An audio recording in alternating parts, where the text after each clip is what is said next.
Hello and welcome to another video. So today I am doing a video in honor of Black History Month. Now for this video, what I wanted to do originally was recommend some of my favorite books written by Black authors, but then I looked at my bookshelf and I was very disappointed to see that 95% of my books were written by white women. That's not a lot of variety. Honestly, the other 5% is 2% Rick Riordan, obviously, and then the other 3% are books written by women of color. So that's not like a great average for me. And so what I wanted to do then was I picked my 4 favorite books written by Black authors and I wanted to talk about them with you, to recommend them to you guys. And then I'm going to talk about some books that I'm going to be reading in the future by Black authors and some books that have caught my attention and that are on my TBR. So without further ado, let's get into the video. Also, if you want to know more about the Black Lives Matter movement, I have some links down below, so be sure to check those out. Also, what is even better, I know it's hard to believe, but what is even better than me talking about books written by Black authors? Black booktubers talking about books written by Black authors. So I'm going to leave a playlist, I'm pretty sure in the description down below, so you guys can check out some of my favorite Black booktubers because they definitely deserve some love. Yeah, they know what they're talking about more than I do, so check them out. So the first book I'm going to be talking about, you probably already know what it is, and you probably already read it if you're on BookTube, and that is The Hate U Give by Angie Thomas. Now, honestly, I read this book because of BookTube. It was really highly recommended, and I thought it would be nice to read about something that wasn't just like entertaining, but also informative and gave you more of an insight of what happens to Black people in America, because that's not something you usually hear about in the mainstream media, especially here in Spain. So I thought it was very educational, very informative. For me specifically, the writing is incredible and the story is amazing. In case you don't know, the story follows Star, who's in high school, and she's one of the only 2 or 3 people who are Black in her high school, and the story follows her after she witnesses her childhood best friend get shot to death by a cop when they were doing absolutely nothing wrong, just because he was reaching for a hairbrush and the cop thought that he was reaching for a gun. So obviously this deals with police brutality and how that affects Black communities, and I think that's a very important thing to be talking about right now because people don't think police brutality is a thing. So I think this is a very manageable way to get people to start talking about the problem and to actually see that it's an actual real life problem that a lot of people go through and struggle with. So yeah, definitely would highly recommend this one. The writing is incredible and the story is so powerful. So if you haven't picked this one up, I definitely recommend you do. Also, I thought personally that the movie was very well done and I really liked it, so I would also recommend that. The next book I want to talk about is Take a Hint, Dani Brown by Talia Hibbert, and this one was recommended to me by my best friend, and this book follows the story of Danica Brown, who is a professor at university, and it follows her story and the story of Saphir, a security guard at the university, and how they have to fake being in a relationship for people to talk about it on campus. Now, if the invitation of fake relationship isn't like good enough to make you pick this book up, let me just tell you it's so freaking inclusive and diverse. It has a mainly POC cast, and the protagonist, the female protagonist, is bisexual. Warning though, this is definitely adult, so be sure to be 18 or older when you pick this one up because it has some really steamy and definitely graphic scenes. So if you're young, please don't pick this one up. But if you're older, I definitely recommend that you do. It's a great read, really quick and really interesting, and yeah, what else can I say? I really liked it. Also, one of the characters in this book suffers from anxiety and panic attacks, and I think it's handled really well. The author clearly knows what she's talking about, and I think it's just really important to see that kind of representation in books, because sometimes when people have anxiety or panic attacks, it's kind of like romanticized in media and not handled very well, but here it was again handled beautifully, and it's nice to see those kinds of issues also included in books. The next book I'm going to talk about is a little bit different just because it's fantasy and not contemporary, and that is Children of Blood and Bone by Tomi Adeyemi.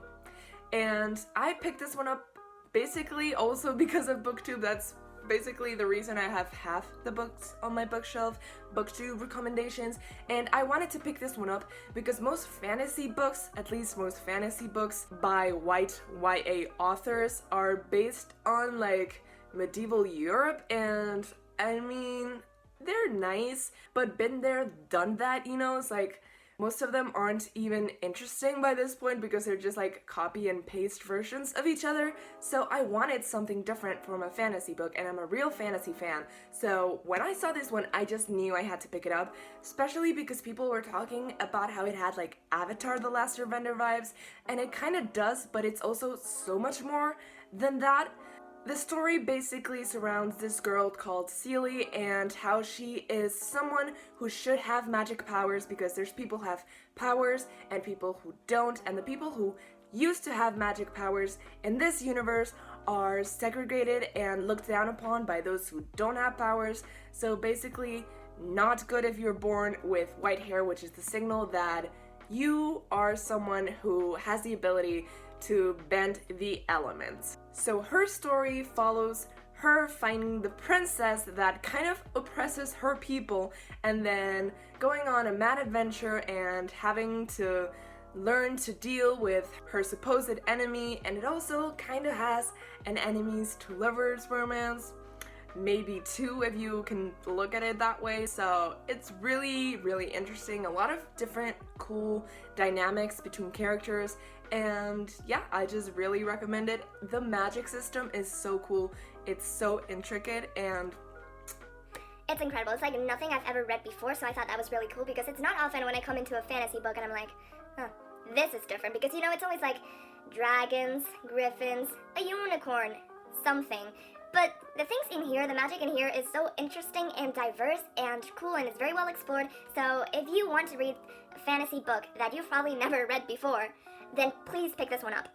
The last book that I have that I'm going to be talking about today is You Should See Me in a Crown by Leah Johnson. I actually have not read this book.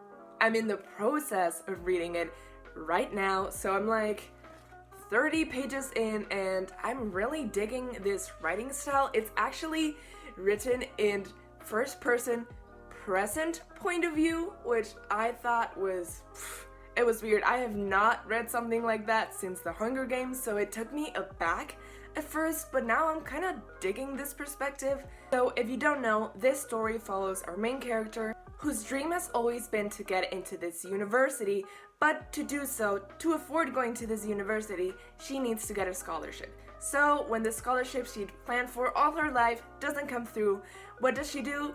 She has to enter in the contest to become prom queen, because if you become prom queen in the school she goes to, you get $10,000. Now, I'm Spanish, so we don't have proms over here, and reading about all this prom madness and the promposals is just crazy to me. Like, do people actually learn musical numbers and perform them in the cafeteria just to ask their already, like, significant other who they're already dating to go to the prom with them? Please let me know down below if this happens in real life, because, like, I've seen a lot of things like this in the media. It's also so hard to believe. Like, America is so freaking weird. It features obviously a black teen girl who is also, I think, like bisexual or a lesbian, and I feel like it's going to deal with a lot of race issues, obviously, and economic and social status issues, but also a lot of LGBTQ plus issues. So yeah, I'll let you know how much I like this one when I finish it. So one of the next books I'm planning on picking up is Cinderella is Dead by Colleen Barron, and honestly, I don't know much about this one, but I don't want to know much about it because it's not a Cinderella retelling per se. It's more like what happened after Cinderella. So it's set 200 years after Cinderella found the prince and married him, and in this world, basically, every single girl, when they turn of age, they have to go to an annual ball where they are chosen by a man to be their wife. So, you know, it's like not cool. So our protagonist obviously wants nothing to do with this because she's in love with her childhood best friend. Obviously, she doesn't want to marry just a man who picks her because she knows how to distinguish a salad fork from a dessert fork. So what she does is basically she runs away, and from what I just read on Goodreads, I think she meets the last descendants of Cinderella and her evil stepsisters. So this just sounds super interesting. Like, it's not a direct retelling of the fairy tale, so I kind of like that twist of what would have happened afterwards. So I'm really looking forward to reading that. And the next book I'm looking forward to reading is Opposite of Always by Justin A. Reynolds. Now this one I've been eyeing for a while, and I finally caved and decided to indulge myself, and I bought it because it just sounds so good. It's basically like a contemporary with just like a little bit of magic, and that's what I'm all about. Honestly, I think I like contemporaries with just like a weird hint of magic in them more than normal contemporaries. Now, this follows the story of Jack and Kate, who meet in a party and like immediately hit it off and stay up all night talking to each other and just getting to know each other. They eventually get in a relationship and everything is going fine until Kate dies, which is like not good. So basically, after that happens, Jack is thrown back into the moment where they first met, and he has the choice to change both of their fates, which obviously leads to some, I don't know if they're comical or tragic consequences. I don't know, I hope they're comical, but I have a feeling there are going to be tragic consequences. I'm really looking forward to it. I love time travel stories, so this is probably going to be one that I'm going to love, so I'll let you know once I read it if I love it or not. I'm pretty sure I'm gonna love it. It sounds great, honestly. The last book I want to talk about is one that I've also picked up recently. I haven't read it yet, but I've bought it, and that is Legendborn by Tracy Deonn. Now this one I don't know like basically anything about, but I don't want to know anything about it because I don't know what's happened to me lately, but I want to go into books without really knowing much about them, because that way I'm much more surprised and I can't predict the plot that well.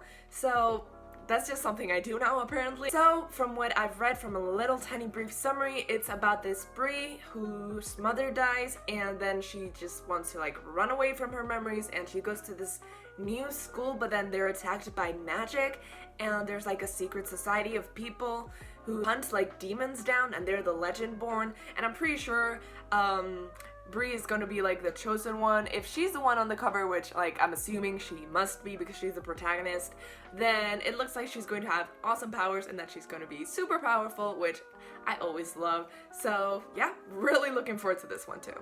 If you've read any of the 3 that I haven't yet, well, of the 4 that I haven't yet, please let me know down in the comments how much you liked them. And if you've also read some great books by Black authors that I have not mentioned, please let me know down below, because I really want to diversify my bookshelf a little bit more. By a little bit, I mean a lot more, because 95% white women is like a very high percentage. So please let me know down below. Please leave a like if you like this video, subscribe if you haven't already, click that bell button so you get notifications every time I post, and I guess I'll see you guys next time. Bye!